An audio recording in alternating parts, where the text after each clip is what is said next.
Hoje eu quero compartilhar com os irmãos um texto que não é muito conhecido, mas certamente vai abençoar a sua vida. João 3,16.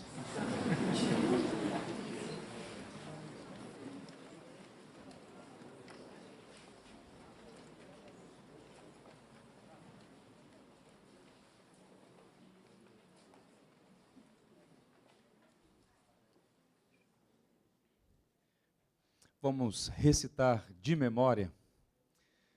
Porque Deus amou o mundo de tal maneira que deu seu Filho unigênito, para que todo aquele que nele crê não pereça, mas tenha a vida eterna. Que o Senhor nos abençoe. À luz desse texto eu quero pensar sobre a grande salvação.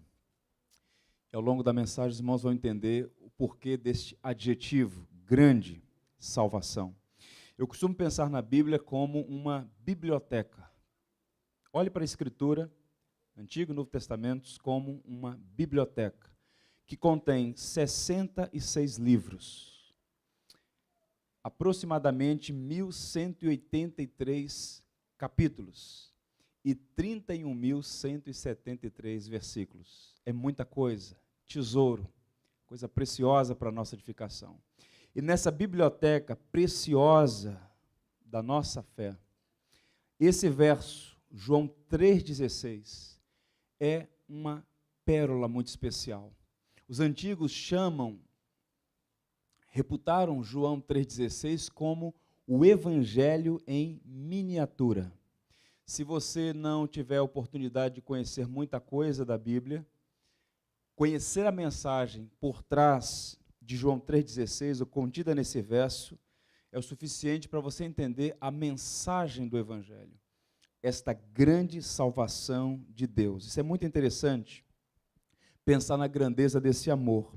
O autor de Hebreus, nós desconhecemos a identidade dele, mas certamente um homem inspirado pelo Senhor, quando ele escreveu aos cristãos hebreus, e o tom da carta, além de instrução, continha também muita exortação, ele deu uma palavra àqueles cristãos dizendo, olha, vocês não podem retroceder. E aí ele faz uma pergunta, e na pergunta ele dá um adjetivo à salvação. Ele diz, como escaparemos nós, se negligenciarmos o quê? Tão grande salvação. Acho isso interessante. À luz do que Deus fez por nós em Cristo, retroceder, abandonar, rejeitar, desprezar, dar as costas para aquele que nos amou tão intensamente e por nós quis morrer, que esperança há para alguém que negligencia esta tão grande salvação? Agora observe, nada nas Escrituras é casual, porque ele dá esse adjetivo, grande salvação. Isso é muito curioso notar. Eu acredito que há algumas razões pelas quais ele deu esse adjetivo. A primeira delas é que a salvação é grande por sua origem. O texto diz, e começa assim, porque Deus amou. A salvação ela é grande porque ela tem uma grande origem, e a origem da salvação é o eterno, o bendito Deus. Tudo começou com ele.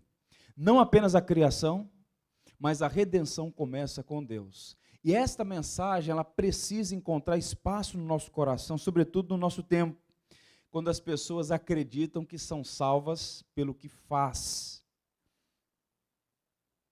fazem e não pelo que Cristo fez naquela cruz. Observe uma declaração muito interessante no livro do profeta Jonas. A salvação pertence ao Senhor. Vamos repetir juntos? Ao Senhor pertence a salvação. O que esse texto está comunicando? Por obra da providência, o Senhor disciplinou o profeta Jonas. Nós conhecemos a história, recentemente fizemos uma exposição aqui sobre o livro do profeta Jonas.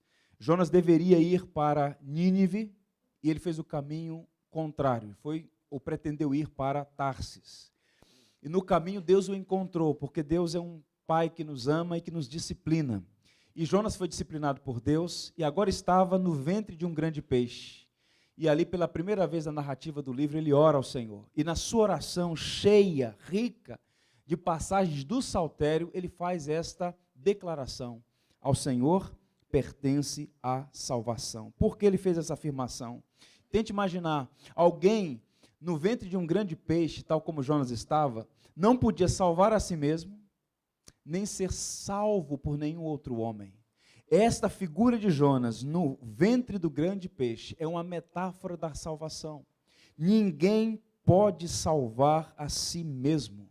Deus, quem tomou a iniciativa de salvar pecadores, a salvação procede do Senhor. A procedência, a origem é Deus.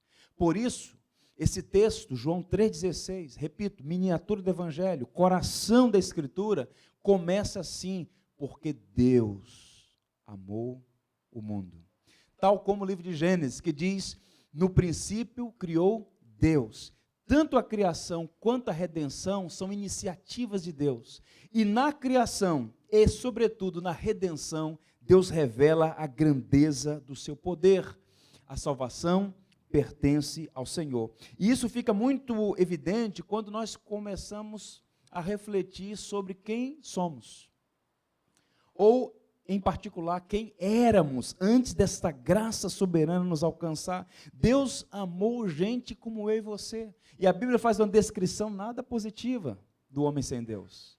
Rebeldes, transgressores, pecadores, ingratos, impenitentes, inimigos de Deus, debaixo de ira e condenação. E não obstante a tudo isso ser verdade, Deus nos amou. Isso não é constrangedor?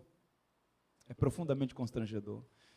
Se você pegar a tradição dos puritanos ingleses, eles diziam que a melhor maneira de você ficar encantado com a grandeza do amor de Deus é, antes de tudo, considerar a sua vileza. Ele não amou gente boa, ele não amou pessoas boas.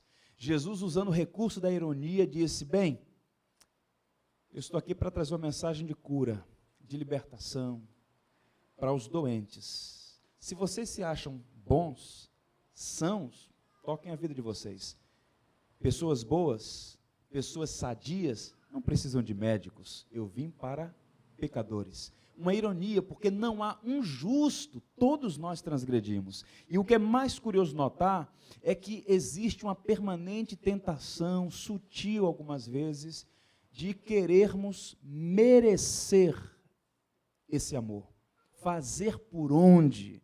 É uma sutileza chamada de justiça própria. Boa parte das pessoas que creem na salvação, elas acreditam que são salvas porque são melhores do que certas pessoas e que, de alguma maneira, Deus deve a elas algo de bom. Isso é um equívoco. Um teólogo anglicano chamado J. Packer, ele diz assim, o amor entre as pessoas é despertado por alguma coisa encontrada no amado, mas o amor de Deus é livre, espontâneo, sem causa nem inspiração. Deus ama pessoas porque escolheu amá-las.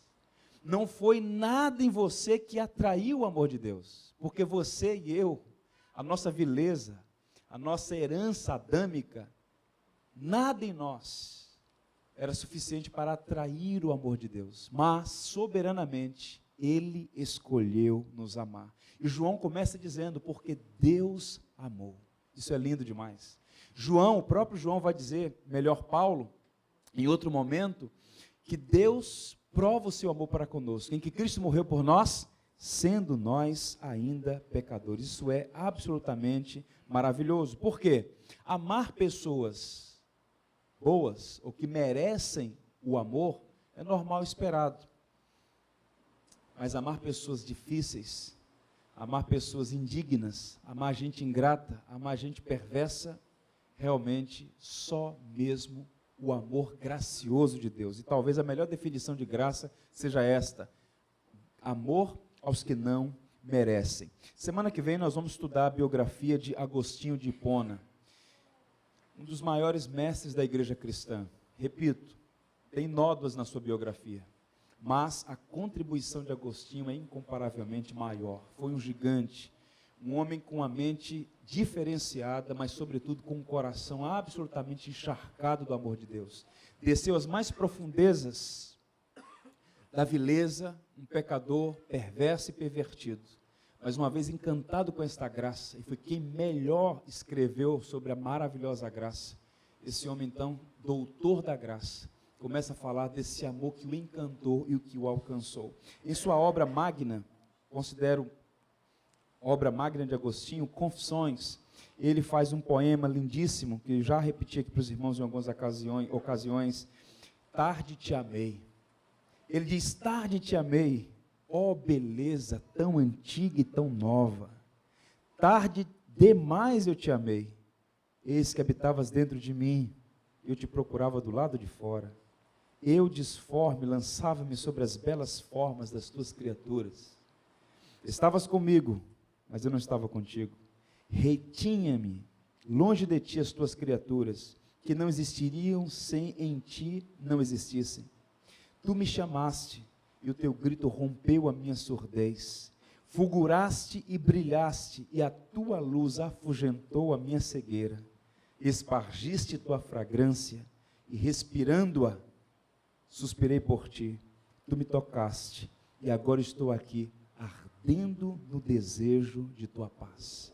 Alguém que se afeiçoou tanto ao Senhor, que era capaz de, nos momentos de mais profunda reflexão teológica, parar e compor hinos, palavras de amor ao seu Senhor, porque ele entendia isso, porque Deus amou. Foi Deus que te amou, querido. Se ele não te amasse, você não estaria aqui. Uma das maiores mentiras de Satanás, o pai da mentira, é ludibriar as pessoas a acreditar que Deus não as ama. Eu vejo muitos cristãos, quando passam por dificuldades, provações, tragédias, lutos, angústias, perplexidades, será que Deus me ama? É humano, às vezes não vale você fazer certos questionamentos. Eu não reprimo isso, já passei por isso. No entanto, quando formos acometidos disso, quando o sussurro do adversário de nossas almas bater ao nosso coração, ou mesmo nosso coração inconstante sugerir que Deus não nos ama, contemplemos a cruz, porque Deus amou. E aí o texto vai apontar para a obra de Cristo na cruz do Calvário. Louvado seja Deus por isso. 1 João 4,19, leia comigo. Nós amamos, o amor da igreja por Cristo é fruto e resposta do amor dele por nós. Quando Agostinho fez esse poema lindíssimo, Tarde te amei, ó beleza tão antiga e tão nova, era a resposta a esse amor tão antigo que começou na eternidade. O texto diz, porque Deus amou. Paulo diz, Cristo amou a igreja, a si mesmo se entregou por ela. A grande salvação é grande, porque ela é procedente de Deus. A origem da salvação é o próprio Deus, não a nossa suposta bondade ou alguma coisa que Deus tenha visto em nós, que o tenha levado a nos amar. É soberana graça, é o amor eletivo de Deus. Um outro elemento, porque essa salvação é grande? Ela é grande por sua amplitude. Existe grandeza no alcance. O texto prossegue e diz, porque Deus amou o mundo. Mundo aqui é uma referência à humanidade. Você tem mundo na Escritura com múltiplos sentidos. O cosmos, o mundo criado, mundos invisíveis, como Paulo diz, né, que Cristo criou realidades visíveis e invisíveis. Ele está falando de realidades metafísicas, esses mundos que existem que não conhecemos, mistério profundo. Então fala do cosmos, fala destes mundos invisíveis, fala do mundo como sistema, pecado social, que paradoxalmente nós não devemos amar, não ameis o mundo, nem as coisas que há no mundo. Mas mundo aqui é uma referência, repito, à humanidade. Isso é muito interessante porque, apesar da humanidade ser pecadora e exposta a julgamento e juízo, Deus amou o gênero humano. Deus amou criaturas caídas, que embora caídas, continuam sendo portadoras da sua imagem.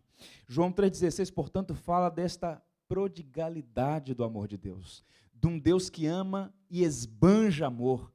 Um autor chegou a falar da obstinação do amor de Deus. É um Deus que não desiste de amar, como nós ainda há pouco cantamos. Ele não abre mão de nos amar. Uma das maiores autoridades em Novo Testamento da atualidade é um homem chamado D.A. Carson. Escreveu muitos livros, bons livros, ele diz o seguinte sobre esta passagem específica. Judeus estavam familiarizados com a verdade de que Deus amava os filhos de Israel.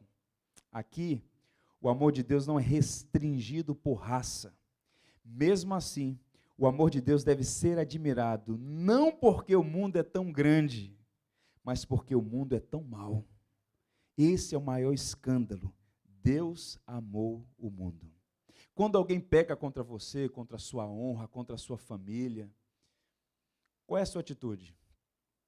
Imediata. É aplaudir a pessoa? Não. O senso de justiça, de vingança, de punição, de retribuição, olho por olho, dente por dente, de aplicar a lei. Agora tente imaginar um ser perfeito, santo, que não obstante ser desprezado, decide amar, e amar tão intensamente que ele dá o maior tesouro, o seu único filho, por resgate de gente como eu e você. Deus amou a pessoa humana. Essa promessa está feita lá a Abraão: em ti serão benditas todas as famílias da terra, todas as etnias, todos os povos, todas as nações, todas as raças do mundo, se é que podemos falar raças. Todas as etnias do mundo foram objetos deste amor. O grande erro de Israel, historicamente, foi não captar esse aspecto particular. Deus escolheu Israel para que Israel fosse uma bênção para as nações. Você tem várias profecias no Antigo Testamento que apontam para o fato de que Deus amava não apenas a Israel, mas a todos os povos da terra. Você pega o Saltério, está cheio de canções que dizem que ele é rei das nações. Todas as nações virão e adorarão diante de ti, porque tu és o Senhor. Todas as nações da terra. O livro de Apocalipse, que eu aprecio muito pelos hinos que tem, no capítulo 7, versos 9 a 10, dizem assim, vamos ler juntos? Depois dessas coisas, vi, e eis grande multidão que ninguém podia enumerar, de todas as nações, tribos, povos e línguas, em pé diante do Cordeiro, vestidos de vestiduras brancas, com palma nas mãos, e clamavam em grande voz, dizendo: ao nosso Deus que se assenta no trono, e ao Cordeiro pertence a salvação. Que maravilha! João viu, ele teve esta possibilidade de ter os olhos abertos para enxergar o que vai acontecer. Gente de todas as partes do mundo, em pé diante do Salvador, adorando pela salvação, porque a salvação, diz o texto, pertence a quem? Ao nosso Deus, que se assenta no trono, e ao Cordeiro que a comprou por meio do seu bendito sangue. Eu quero lhe encorajar a meditar nessas verdades. Quando Jesus andou pela empoeirada Palestina, grande mistério da encarnação, Deus em carne e osso, andando entre os homens. O Verbo se fez carne e habitou entre nós, e vimos a sua glória como a glória do unigênito do Pai. As pessoas ouviam Jesus ensinando, pregando, e diziam: ninguém jamais pregou com tanta autoridade. Abraçando inabraçáveis, visitando os mais miseráveis, aqueles que viviam à margem. De repente ele olha e vê uma multidão, como ovelhas que não têm pastor, gente sofrida, sobrecarregada pela religião, pelo fardo dos seus próprios pecados. E então ele diz algo belíssimo. Disse assim o Senhor: vinde a mim, todos os que estão cansados e sobrecarregados, e eu vos aliviarei. Louvado seja o nome do Senhor. Ele ama pecadores. Esse é o escândalo do Evangelho. Deus ama pecadores, e aos pecadores ele diz: vinde a mim, todos vós que estão cansados e sobrecarregados, e eu vos aliviarei. O maior fardo sobre um homem é o pecado, a culpa, este céu de bronze que se interpõe entre ele e Deus por causa das suas próprias transgressões. E somente o amor de Deus em Cristo, por meio da obra de Cristo, pode remover esse fardo. E este amado Deus que nos amou, ele convida pecadores: lancem sobre mim o fardo de vocês. Vinde a mim todos que estão cansados e oprimidos. A boa notícia é que, embora o mundo inteiro esteja excluído pelos seus próprios pecados, graciosamente Deus inclui pessoas, chama pessoas para esta redenção maravilhosa. Deus amou a humanidade, louvado seja o seu nome. A grande salvação também é grande por conta do seu preço, o preço que foi pago.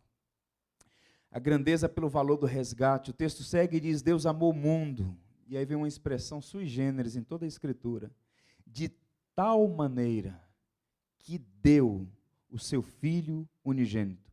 João está dizendo que Deus se manifestou de uma maneira tão grande, tão intensa, tão generosa, que Ele deu o seu Filho. Não é qualquer coisa, não é fabricado pelo homem, não é projeto de igreja, não, a igreja é fruto disso, não é a igreja que planejou isso. É tão intenso, tão profundo, que para que esse projeto se tornasse real, um preço altíssimo teve que ser pago. Cristo crucificado por nossos pecados. Ele deu o seu unigênito. Carson, mais uma vez nesse texto, vai dizer que toda estrutura grega de João 3,16 aponta para uma coisa: a intensidade do amor. É o amor capaz de sacrifícios, é o amor que se entrega pela pessoa amada. Falamos de salvação pela graça, e de fato a salvação é pela graça, mas observe, é de graça a nós, mas custou um alto preço para Deus. Nós cantamos uma canção já há muitos anos que diz: eu sei que foi pago um alto preço para que eu e você fôssemos. Que alto preço é esse? Deus entregando o seu Filho na cruz por nós pecadores. Isso é maravilhoso. Observe, entenda isso. A cruz é o maior símbolo da justiça e do amor de Deus. Ele não toma o culpado por inocente. Alguém deveria pagar pela afronta, por ter quebrado a lei. Nenhum de nós poderia. O preço era altíssimo. A parábola do credor incompassivo aponta para isso, a impossibilidade de pecadores pagar pelos seus próprios pecados. Então Cristo vem, o unigênito, imaculado, como um cordeiro que é sacrificado em nosso lugar. Então a cruz é ao mesmo tempo um símbolo da justiça de Deus, que pune o pecado, e ao mesmo tempo é um símbolo do amor, porque Deus providenciou, como disse Abraão, Deus proverá para si, meu filho, um cordeiro. E Deus proveu. O cordeiro era o próprio filho naquela cruz. Louvado seja o nome do Senhor. O John Stott, em um comentário, um livro belíssimo que eu já recomendei inúmeras vezes, quem não leu está perdendo muito. A Cruz de Cristo, um clássico. Ele diz: Jesus foi para a cruz não apenas porque os judeus o entregaram por inveja, ou porque Judas o traiu por dinheiro, nem mesmo porque Pilatos o condenou por covardia. Cristo foi para a cruz porque o Pai o entregou por amor. A cruz é o símbolo maior do amor de Deus por pecadores como eu e você. Isso é maravilhoso, é uma mensagem linda, verdadeira, é uma mensagem que causa impacto nos corações. Quando Pedro escreveu para uma igreja marginalizada, perseguida, sofrida, igrejas que estavam em 5 províncias do antigo Império Romano, parte daquela igreja para a qual Pedro escreveu sua primeira carta é justamente essa região dos Balcãs, onde hoje ouvimos a missionária falar, em particular sobre a Albânia, aquela região da Bitínia, do Ponto, do Ilírico. Algumas igrejas naquela região estavam debaixo de intensa perseguição, e Pedro escreve para encorajá-las a permanecer firme, e a palavra de Pedro é a seguinte, observem: pois vocês sabem, irmãos, fiquem firmes, vocês sabem, que não foi por meio de coisas perecíveis como prata ou ouro que vocês foram redimidos de sua maneira vazia de viver, mas pelo precioso sangue de Cristo, como de um cordeiro sem mancha e sem defeito. Ou seja, meditar na cruz de Cristo, pensar no sacrifício de Cristo, na graça de Deus em Cristo, nos chama a uma vida ética, íntegra, santa. Nós devemos responder ao amor de Deus vivendo de modo agradável a Ele. Então Pedro está dizendo: gente, pensem nisso. Eu sei que vocês estão sendo perseguidos, eu sei que vocês enfrentam suas lutas, suas crises, mas olha, vocês foram libertados, não foi com qualquer coisa, mas com o sangue de Cristo, o precioso sangue. Portanto, ele vai dizer com mais ênfase: vivam em resposta ao amor dele, não neguem a Cristo por palavras ou por atitudes, muito menos por obras, glorifiquem ao Redentor. Eu tive uma experiência muito impactante em 2011, tive a oportunidade de ouvir uma pessoa que eu respeito muito, um grande teólogo, o R6 Pro, já um homem de avançada idade, escreveu muitos livros, e ouvi-lo em 2011 numa conferência na Cross Point Church nos Estados Unidos, foi muito interessante. Lá estava eu ouvindo alguém que eu aprecio muito. Ele abriu a Bíblia na carta de Paulo aos Romanos e leu o capítulo 1. Em particular, uma expressão que ele expôs: o Evangelho de Deus. Ele pegou essa expressão e, a partir do texto grego, construiu uma mensagem belíssima.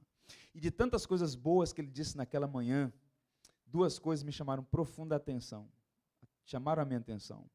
Primeiro, que o Evangelho não é meu, nem seu, nem da igreja.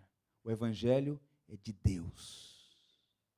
A mensagem é de Deus, porque Deus amou.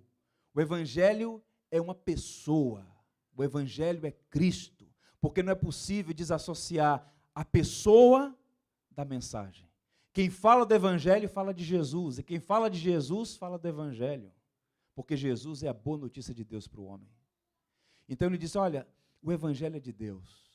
E havia um grupo de aproximadamente 600 pastores, ele disse, eu quero dizer uma coisa para vocês, depois de muitos anos pregando. Ele parou, suspirou e disse assim, não mexam no Evangelho. Não adulterem o Evangelho. O Evangelho não precisa ser melhorado. O Evangelho não pode sofrer subtrações nem adições. O Evangelho é suficiente porque o Evangelho é de Deus. E o homem que mexe no Evangelho é amaldiçoado.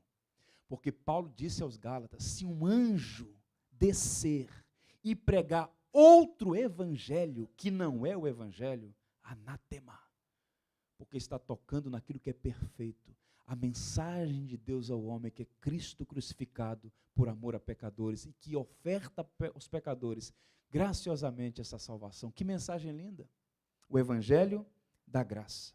A segunda coisa que me chamou a atenção, ele disse, estou acostumado a ouvir gente dizendo que já conhece o Evangelho, que já ouviu a mensagem do Evangelho.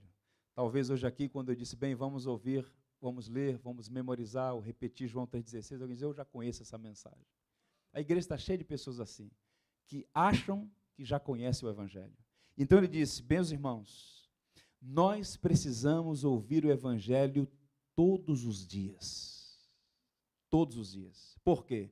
Há um elemento em nós, na tensão entre a nova e a velha natureza, que conspira contra o Evangelho. Se todos os dias o Evangelho não vir ao nosso encontro, a mensagem viva do Evangelho, e dizer, você não pode salvar a si mesmo. Você depende de Deus, por meio de Cristo, para comparecer diante do Deus Santo. Nós caímos nos labirintos da justiça própria, e as igrejas evangélicas estão cheias de pessoas que acham que são salvas, porque são melhores do que bandidos e prostitutas. Não entenderam ainda que não faz nenhuma distinção diante de Deus, se você é um religioso, ético, ou se você é um assassino. Diante de Deus não há um justo sequer. A mensagem do Evangelho, ela tem que ser pregada todos os dias para nós. É tudo por graça, graça do início ao fim. Deus amou pecadores. Deixa eu lhe contar uma história de um homem chamado Charles Peace. Fui informado pelo meu sistema de informação que será lançado um novo filme sobre a obra, sobre a vida desse homem. É uma história triste, mas é instrutiva. Esse homem foi um dos maiores criminosos da Inglaterra no século XIX. Tem um livro, um filme que foi lançado em 1905, um outro acho que na década de 50, alguns livros, alguns seriados inclusive. E agora estamos esperando um novo filme sobre a história do Charles Peace. Pois bem, qual é a história desse homem? Ele é uma história longa, não vou entrar nos pormenores, mas o fato é que ele escolheu e caminhou pelo crime, a vida de crime como bandido, assaltante, e foi, como diz o livro dos Salmos, de mal a pior, um abismo chamando outro abismo, até que ele começou a cometer homicídios também. Foi preso algumas vezes, fugia, até que foi definitivamente preso e sentenciado à morte. E enquanto ele aguardava a sentença, chegou o grande dia da sua morte, o grande dia de ser sentenciado, e por lei ele tinha que ser assistido por um capelão, ele tinha que ouvir a Escritura antes de sofrer a pena emitida ou executada pelo Estado. E aí, quando o capelão passa pelo corredor, o capelão vem lendo um texto, e aquele texto causa profundo impacto nele. Ele começa a ouvir aquela mensagem. Pela primeira vez ele ouviu a mensagem, mas o capelão leu inadvertidamente, como quem está lendo algo automaticamente, como alguém que está acostumado com o Evangelho. E então ele disse o seguinte: se eu acreditasse nisso, em que você e a igreja dizem crer, eu andaria por toda a Inglaterra, só para salvar uma alma, e se preciso fosse, iria de joelhos, mesmo que a superfície dela fosse coberta de cacos de vidro, e acharia que teria valido a pena. Lá estava um capelão, um pastor, um ministro, recitando um texto que já estava acostumado a recitar, automaticamente. Do outro lado, um criminoso na antessala da morte. E a mensagem entra e disse: bem, tem alguma coisa errada. Se isto que você acabou de ler, se isto que você crê e a igreja prega é verdade, valeria a pena percorrer o mundo inteiro, de joelhos, ainda que toda a superfície estivesse coberta de caco de vidro. Qual é o ponto aqui? O ponto é esse: nós corremos o risco de nos acostumar com a mensagem do Evangelho e não ser mais impactados por ela. Razão pela qual nós cantamos hinos belíssimos, ouvimos exposições bíblicas, mas parece que isso não alcança mais o coração. Tem gente morrendo do lado de você todos os dias, ao seu lado. Dentro da sua casa, tem gente indo para o inferno. Na sua rua, tem gente caminhando para a perdição eterna. E qual é a questão? Você tem o tesouro do Evangelho. Mas esse tesouro do Evangelho, que você já conhece, não causa mais impacto, porque você já conhece. E aí o Sproul dá a grande lição: pregue o Evangelho para você todos os dias, para que este Evangelho cause impacto sobre você, para que você seja levado a dizer para as pessoas: amigo, a única mensagem que de fato traz esperança para o coração perturbado do ser humano é Cristo crucificado, é Cristo ressurreto. Louvado seja Deus por isso. João 13 diz assim, olha só que maravilha: ora, antes da festa da Páscoa, sabendo Jesus que é chegada a sua hora de passar deste mundo para o Pai, tendo amado os seus que estavam no mundo, amou-os até o fim. Está aqui a mensagem do Evangelho. Essa mensagem tem que correr nas veias do nosso coração e oxigenar a nossa mente. Tendo amado os seus que estavam no mundo, amou-os até o fim. Amou-os até o fim. O Evangelho é Deus vindo ao encontro dos homens, Deus amando os homens. Por isso João diz: Deus amou o mundo de tal maneira que deu seu Filho unigênito. E aí o texto prossegue. E a gente entra no quarto elemento que mostra a grandeza dessa salvação. A salvação é grande por sua oportunidade. Vejam, Deus amou o mundo de tal maneira que deu seu Filho unigênito, vírgula. Com que propósito? Para que todo aquele que nele crê. Essa expressão, todo aquele que nele crê, aponta para uma verdade maravilhosa. A porta da salvação está aberta. E esta porta tem nome, é Jesus. Razão pela qual ele disse: eu sou a porta. A porta da salvação é Cristo. É Jesus, o caminho único, exclusivo, pelo qual o homem pode ser salvo. Cristo é a porta, Jesus é a porta, a única porta. É interessante notar porque ele não veio a este mundo para condená-lo. Ele veio para salvar, porque o mundo já está condenado. João vai dizer que o mundo está condenado. Jesus não veio para condenar, mas para salvar. É a mensagem de esperança, e essa mensagem é para aqueles que creem. Portanto, o Evangelho é um chamado para homens e mulheres que se arrependam e creem. Um chamado para que as pessoas possam confiar na pessoa de Cristo. Crer aqui não é acreditar que Jesus existiu. Eu costumo dizer que muita gente se perde por confundir essa expressão. Crer na Escritura não é acreditar na existência apenas. Há muita gente perdida que acredita que Jesus existiu, que acredita que Jesus se deu naquela cruz por ela. No entanto, crer aqui significa confiar na obra que Cristo realizou para a salvação. Eu já preguei em muitos lugares, templos, presídios, ruas, praças, igrejas, enfim. E eu sempre encontro dois tipos de pessoas, basicamente dois tipos de pessoas, duas reações à mensagem do Evangelho. Os que creem e os que não creem. Não havia média. Ou você responde confiando em Cristo, ou você responde não confiando em Cristo. Não há via média. Ou crê ou não crê. E a Bíblia diz, o texto vai dizer, que esta mensagem é para que todo aquele que nele crê, e depois o texto vai dizer qual é o propósito, para que essa pessoa não pereça, mas tenha a vida eterna. Deixa eu lhe dizer uma coisa, como é possível alguém ouvir sobre a mais linda mensagem de amor e não crer? Como é que isso é possível? Depois que a gente é alcançado por essa graça, essas inquietações vêm ao coração. Como é possível? Alguém ouve esta mensagem e se mostra apático, indiferente. Como é possível? Na teologia cristã há uma resposta muito interessante que eu quero compartilhar com você. Nós precisamos entender a doutrina da vocação. Essa é uma doutrina muito preciosa. E na teologia cristã, no que tange à salvação, existem dois tipos de vocação. Hoje aqui está acontecendo ambas as vocações. Eu vou explicar o que significa isso. A primeira delas é chamada de vocação geral. É uma vocação que se dirige a todos aqueles que ouvem. Ouve o pregador, ouve aquele que anuncia, ouve o mensageiro.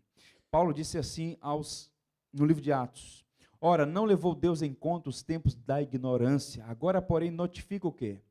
Aos homens que todos, em toda parte, se arrependam. A igreja tem um ministério, que é dela, é um mandato de Cristo para a igreja, que é pregar o evangelho do reino a todas as nações. Então, em todos os lugares do mundo, as pessoas estão pregando o evangelho.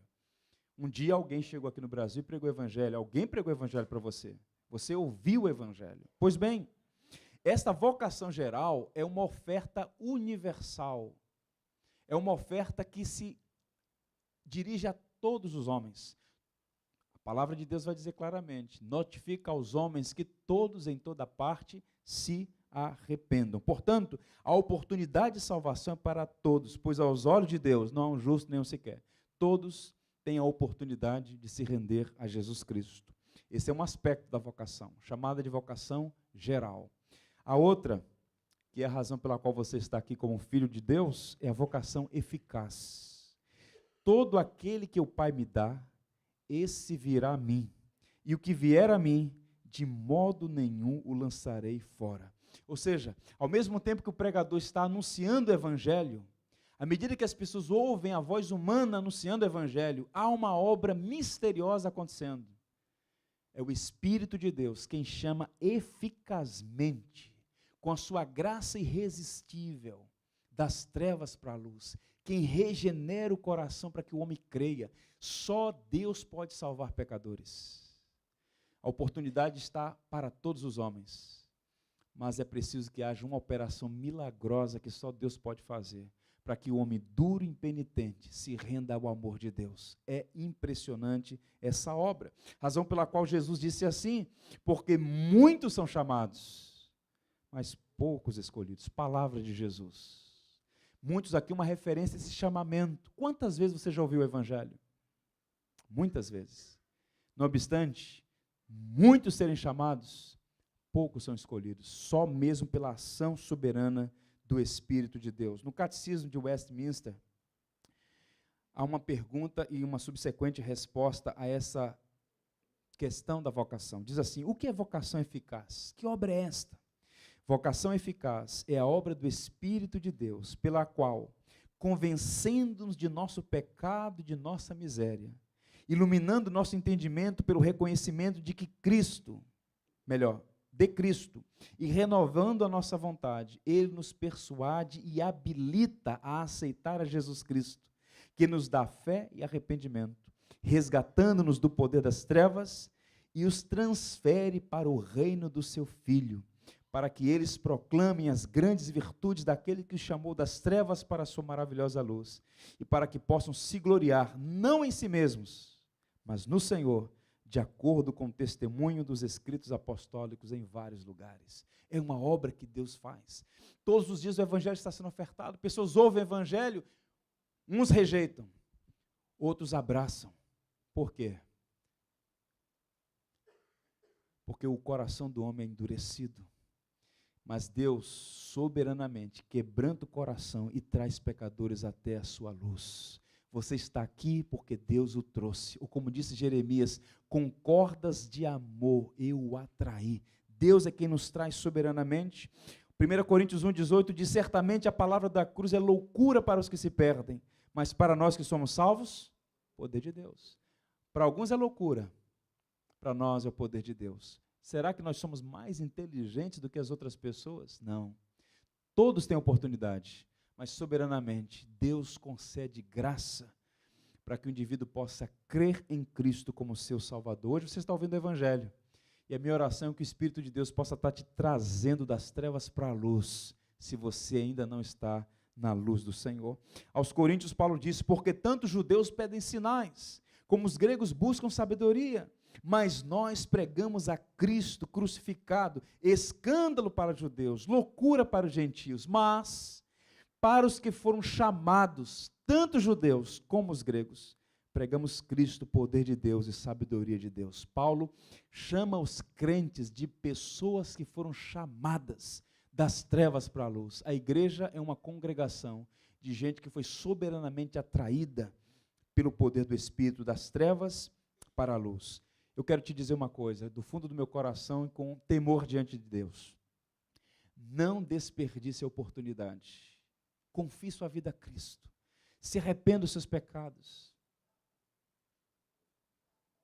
Quantas pessoas fazem tantos planos, como se fossem senhoras do seu destino. Hoje é dia de salvação.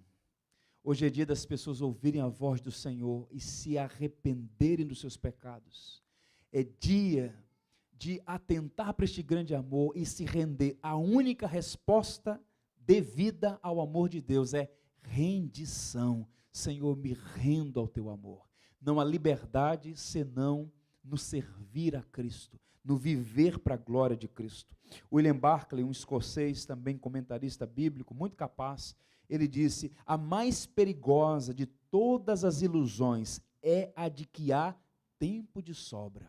Esta é uma mentira de Satanás. Deixa para amanhã, há tempo.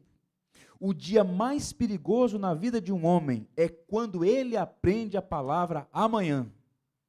Há coisas que não podemos adiar, pois nenhum homem sabe se para ele o amanhã virá. É hoje o dia de arrependimento. É hoje o dia de dizer, Senhor, tem misericórdia de mim, perdoa os meus pecados.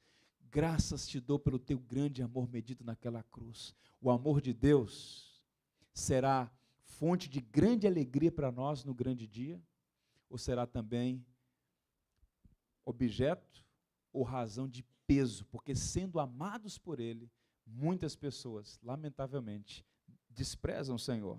Romanos 10:9 diz, se com a tua boca confessares, quero que vocês leiam comigo, se com a tua boca confessares Jesus como Senhor, e em teu coração creres que Deus o ressuscitou dentre os mortos, serás salvo. Você tem que confessar Cristo, Senhor e Salvador. A igreja é uma congregação de pessoas que confessou Jesus, Senhor e Salvador. E por fim, essa salvação ela é grande pela bênção. Observe então a última parte do texto. Porque Deus amou o mundo de tal maneira que deu seu Filho unigênito, para que todo aquele que nele crê, não pereça, mas tenha a vida eterna. Vamos por parte. O que significa não pereça? É um verbo estranho para nós, não é um verbo usado todo dia, não é? Pereça. É uma expressão aqui que os tradutores usaram para minimizar o impacto dessa palavra. O que ele está dizendo é que Deus amou de tal maneira o homem, Deus prova tanto o seu amor pelo homem, que ele deu Cristo crucificado naquela cruz, para que o homem não experimente algo irremediável, que é a segunda morte. Você cedo ou tarde vai descer à sepultura, é só uma questão de tempo. Mas, para aqueles que estão em Cristo, há um livramento, o livramento da segunda morte, que é a morte eterna. Porque quem está em Cristo, além de ser livre da morte eterna, recebe a vida eterna. Esta é a grande bênção da salvação. Ela é grande pela bênção que oferece. Hendrickson, um renomado expositor, disse, como o texto indica, pereça tem a ver com a condenação divina, que é completa e eterna, banindo a pessoa da presença do Deus de amor e fazendo-o habitar para sempre na presença de um Deus de ira. Esta é uma mensagem indigesta, mas é verdadeira. As pessoas pensam que o inferno, que a condenação é um folclore, é um mito, é uma lenda, criada pela igreja para ludibriar, para cercear a liberdade das pessoas, para manipular as pessoas. Meu amigo, deixa eu lhe dizer, quem mais falou do inferno em toda a Escritura foi Jesus Cristo. Ele falou certa vez para os seus discípulos, não temam aquele que mata o corpo, temam aquele que mata o corpo e a alma e lança ambos no inferno. Ele falou exaustivamente disso, sabe por quê? Porque ele ama, e a maior prova do seu amor é abrir os olhos das pessoas para que elas entendam a verdade e não fiquem sendo iludidas pela falsa religião que promete aquilo que Deus não prometeu. Para que o homem não pereça, indica que existe uma segunda morte, a morte eterna, e o evangelho é uma bênção, porque livra o homem dessa condenação e oferece ao homem a esperança da vida eterna. Deixa eu lhe mostrar uma coisa interessante do C.S. Lewis. Aqui jaz um ateu, todo arrumado e sem ter lugar para ir. C.S. Lewis tinha algumas coisas estranhas nele, mas era um escritor brilhante. Ele disse que, uma certa tarde, ele estava caminhando em Londres, ele passou por um jardim, do outro lado da calçada tinha um cemitério. Ele entrou no cemitério. Ele começou a ler os escritos nas lápides. Ele encontrou esse texto. Aqui jaz um ateu, todo arrumado e sem ter lugar para ir. C.S. Lewis voltou para casa, sentou na sua mesa, escreveu um texto que foi publicado no jornal. Ele falou sobre esta inscrição na lápide e embaixo disse assim, eu tenho certeza que esse indivíduo daria tudo para que esta frase fosse verdadeira. Mas não é. Não é. A vida não termina no sepulcro. Depois da morte, segue-se o juízo.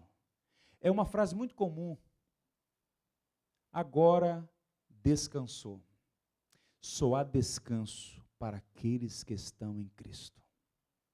Partir sem Cristo é uma coisa terrivelmente irremediável. Não há esperança. Se você já teve a oportunidade de ler, por exemplo, um clássico da literatura, O Inferno de Dante, chamada Divina Comédia, brilhantemente esse autor italiano, ele faz uma descrição bem original do que ele acredita ser o inferno.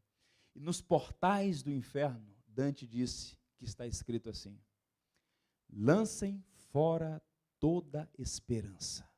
Não há remédio, não há solução para um homem que parte desta vida sem Jesus Cristo. E a boa notícia do Evangelho é que Deus oferta a pecadores vida eterna. João está dizendo que ele nos amou tão intensamente, que deu seu Filho para que você não pereça, para que você não seja condenado. Mas para isso, você tem que se arrepender dos seus pecados e crer em Jesus Cristo, confiar em Jesus Cristo. E não arrisque a sua vida, porque depois da morte segue-se o juízo. Ninguém pode fazer mais nada por alguém que parte desta vida sem o Senhor Jesus. Caminhando para o final, eu quero ler mais 2 textos. Paulo, escrevendo, ou Lucas falando sobre o discurso de Paulo, disse assim, pregando em Atenas, Paulo, observe o que é que ele disse. Ora, não levou Deus em conta os tempos de ignorância. Agora, porém, notifica aos homens que todos em toda parte se arrependam, Portanto, estabeleceu um dia em que há de julgar o mundo com justiça. E quem vai fazer o julgamento? Por meio de um varão que destinou e acreditou diante de todos, ressuscitando dentre os mortos. Ele veio como Salvador. O primeiro advento, ele aparece como o Cordeiro Salvador. No segundo advento, o mundo vai ouvir o rugido do leão. Ele vem para julgar os vivos e os mortos. Quando ele aparecer, e a Bíblia diz que todo olho verá o Filho de Deus vindo sobre as nuvens do céu, será alegria para os salvos e completa ruína para aqueles que o negaram. João começa a descrever as emoções e as atitudes das pessoas naquele dia e diz, em algum momento, que as pessoas vão clamar: montes caiam sobre nós. Algumas pedirão a morte e a morte fugirá delas. Tamanho terror da ira do Cordeiro, porque ele vai julgar com justiça e equidade. O tribunal dos homens é subornável, todos os dias a gente vê a justiça sendo rasgada, tripudiada, vilipendiada, mas o tribunal de Deus é insubornável. Ele chamará as testemunhas contra os homens, e ele vai emitir juízo, de condenação ou de salvação. A mensagem do Evangelho é para salvação do pecador. Olha o que diz Ezequiel, caminhando para o final. Acaso tenho eu prazer na morte do perverso? Diz o Senhor Deus. Não desejo eu antes que ele se converta dos seus maus caminhos e viva? Deus não tem prazer na morte do ímpio. Deus é um Deus que ama. Deus é um Deus que prova o seu amor enviando Cristo por nós, por nossos pecados. Mas é importante dizer que esse Deus que ama também faz justiça.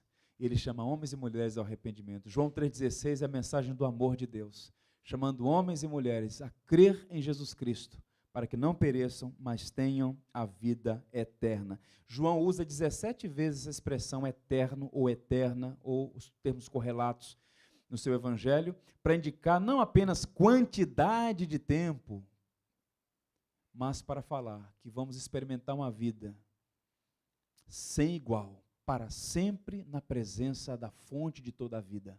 Ou como disse Paulo, revestidos de imortalidade e de incorruptibilidade, contemplando agora com os olhos descobertos, porque hoje nós conhecemos em parte, mas um dia conheceremos como também fomos conhecidos. Ou como diz o autor sacro no hino do cantor cristão: hei de ver meu Redentor, face a face, aquele que nos amou e por nós quis morrer. E a vida eterna é esta, vamos ler juntos? E a vida eterna é esta, que te conheçam a ti, o único Deus verdadeiro, e a Jesus Cristo a quem enviaste. Você tem vida eterna? Você já conhece o Senhor? Você ama o Senhor? Eu te encorajo, entregue sua vida a Cristo, ame o Senhor, viva para a glória dEle. Dentro de pouco tempo, daqui a pouco tempo, você estará na presença dEle. E eu oro para que você esteja diante dEle, revestido da justiça de Cristo, como alguém que recebeu gratuitamente o dom da vida eterna. Louvado seja o nome do Senhor. A salvação é grande em vários aspectos. Grande em sua origem. Qual é a origem? Grande em sua plenitude. Alcança todo mundo. Grande em seu preço. O sangue de Jesus, o Filho de Deus. Grande em sua oportunidade. É para todo o que crê. É grande em sua bênção. Traz livramento e vida eterna. Fiquemos em pé. Vamos ler um texto e em seguida cantar um hino. Vamos cantar um cântico do Vencedores por Cristo. Seja engrandecido, ó Deus da minha vida. Diz que é um tributo à salvação. Enquanto isso, vamos ler então Apocalipse 7, versos 9 e 12. Vamos todos juntos? Ao nosso Deus, que se assenta no trono, e ao Cordeiro pertence a salvação, o louvor e a glória e sabedoria e as ações de graças, e a honra e o poder e a força sejam do nosso Deus, pelos séculos dos séculos. Amém. Glórias a Deus, porque Ele nos amou e conquistou a salvação por nós. Curve a fronte, vamos todos falar com Deus. Se você é um salvo em Jesus Cristo, remido no sangue de Cristo, louve a Deus por isso. Deus te amou.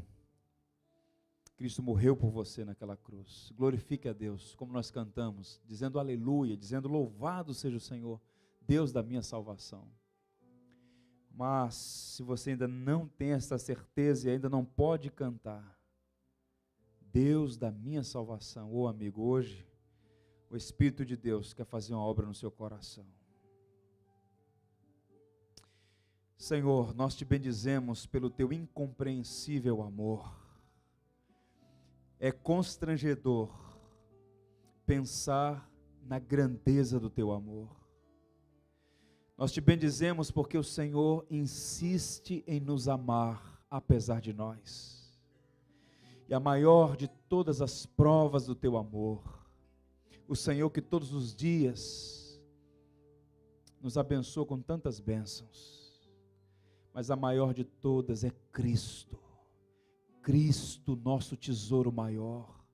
Obrigado, Senhor, louvado seja o teu nome, porque Ele veio como um sinal evidente, como uma palavra contundente do teu amor, e não veio forçado, mas Ele nos amou, Ele escolheu morrer em nosso lugar. Obrigado por tamanho amor. O Senhor nos amou de tal maneira, que deu o seu Filho unigênito, e de alguma maneira, por graça também, soberana graça, esta mensagem alcançou a nossa vida. Nós cremos que Jesus Cristo é o Filho do Deus vivo. Nós cremos que Jesus Cristo é o Senhor de toda a criação. Nós cremos que Jesus Cristo é nosso suficiente Salvador. Ele comprou a nossa redenção pelo seu sangue. Nós cremos, nós confiamos na obra de Jesus no Calvário. Graciosamente nós temos essa esperança, a vida eterna comprada pelo sangue do Senhor Jesus. Que esta palavra, Senhor, possa encontrar espaço precioso em nosso coração, que esta mensagem seja pregada todos os dias a nós mesmos, para que nós possamos viver uma fé viva e anunciar a tantas outras pessoas que não conhecem a mensagem da cruz, a mensagem do teu amor.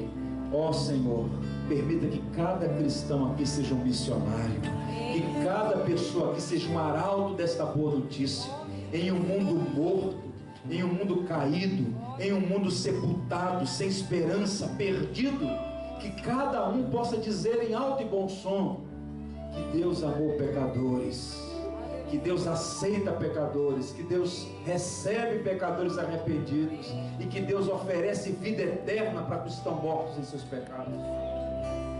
Faz esta obra no coração de pessoas nesta noite, Senhor. Faz e continua fazendo desta igreja um lugar onde pessoas têm um encontro vivo com Deus vivo, com Jesus Cristo ressurreto. Em nome dele que nós oramos e para a glória dele, hoje e sempre. Amém.